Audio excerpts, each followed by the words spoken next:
Welcome back to the Jonesstead. I'm Mary. Today is Sunday, August 17th, 2025, and I just wanted to take a few minutes and review what I thought were some extremely important economic reports that came out last week and just talk about them a little bit in case any of you missed them, because all of this information affects all of us and how and the financially impacts us and not in a positive way.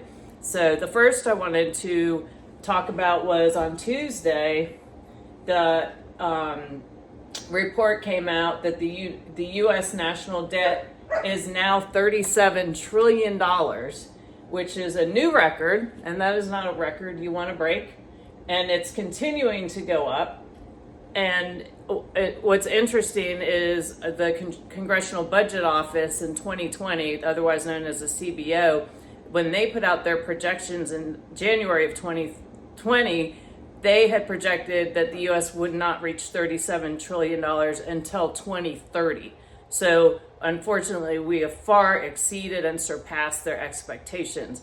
And they always everything seems to not necessarily fall in the direction that benefits the United States citizens. And also, I think it's important to put into perspective, just 20 years ago, the U.S. debt was $8.5 million. And you can actually go back and look. If you look right here, it says time machine, and you can click to go back in time, and it'll have the stats as they were at that time. And then I think, go ahead and look at projections.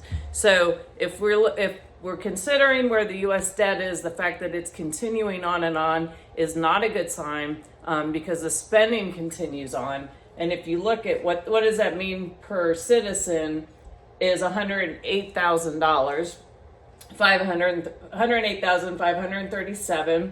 And then on top of all of this, the U.S. total debt is $105 trillion. And the total debt includes all the unfunded liabilities and the interest. So we're continuing in a direction that's not good for the country, and hopefully we can see that turn around.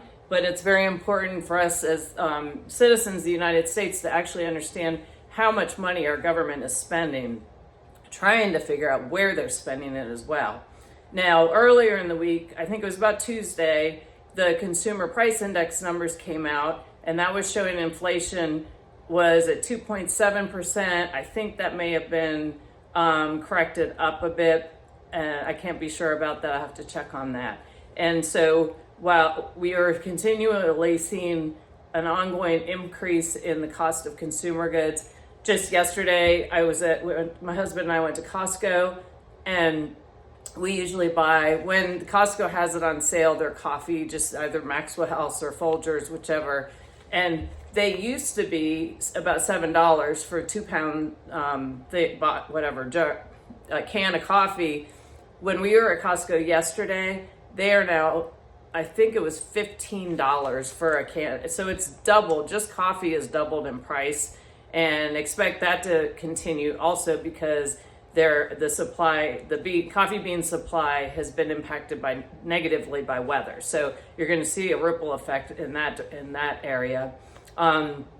Thursday, the PPI, or the producer price inflation numbers, came out, and they came out far higher than anyone was expecting, as usual. I don't think a lot of us were surprised, but because we see it every day.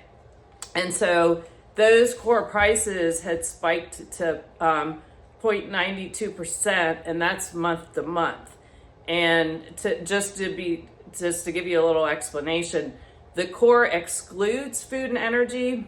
So core PPI measures the average change in selling prices received by domestic producers for their output.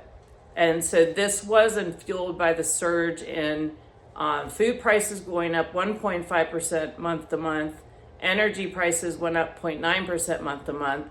And then you had higher prices on diesel. You did not have the higher prices on regular fuel. And so you're seeing with the PPI inflation, there's this whole ripple effect an undercurrent in the United States of America that is continuing in that direction, and those costs are not going down. And so unfortunately, I think we're going to continue to see inflation. I think inflation is much higher across the board than is being reported. I think we all know that and we see it. But so it's important to be paying a close attention to that so that you can plan accordingly the best that you can. And I understand what Trump's doing, his approach with the tariffs and wanting to bring manufacturing back into the United States. It's important that we're making our own products in the United States, not just being a consumer-based economy.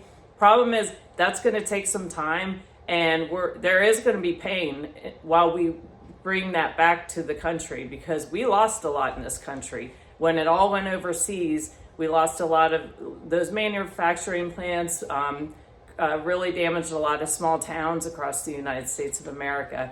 And so we really want to see that coming back, but we've got to realize also when these core prices, everything is increasing, guess what? Your local governments are seeing those increases too in their cost of doing business.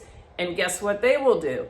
They will turn around and increase taxes in order for them to pay for it, because heaven forbid they look at opportunities where they can cut their spending. So that's something else to keep in mind. And then I just wanted to finish. I do have a little bit of good news for you as we were talking about bringing manufacturing back to the United States. And this was actually announced in March, but then there's been some follow-up information, and that John Deere has announced that they'll be investing nearly $20 billion over the next decade to bolster the U.S. operations. And they are currently actually building they are building a $20 billion, they are currently building a $70 million factory in Kernersville, North Carolina, dedicated to manufacturing excavators. But a lot of this investment, as explained in this article on Fox, I think this was Fox Business, is looking at the investments and bringing more ingenuity, more technology into the John Deere equipment. This is also very important because we want to be bolstering and supporting our agricultural businesses in the United States. That's very important that we're producing our own food, isn't it? So that's some positive news, moving in the right direction. Always like to see that. And also, thanks for watching. Keep an eye on what's happening with Hurricane Aaron. As you all, I'm sure, know, it has intensified to a Category 5, still projected to kind of go north and then go back out. But there are two models that are showing it coming into the East Coast. So it's just important, take a few minutes, go on the National Hurricane Center and just check in on it. And look for ways to make sure you're prepared ahead of the storm in the event that it hits us. But have a great rest of your weekend. Thanks again for watching, and I look forward to talking to you again soon.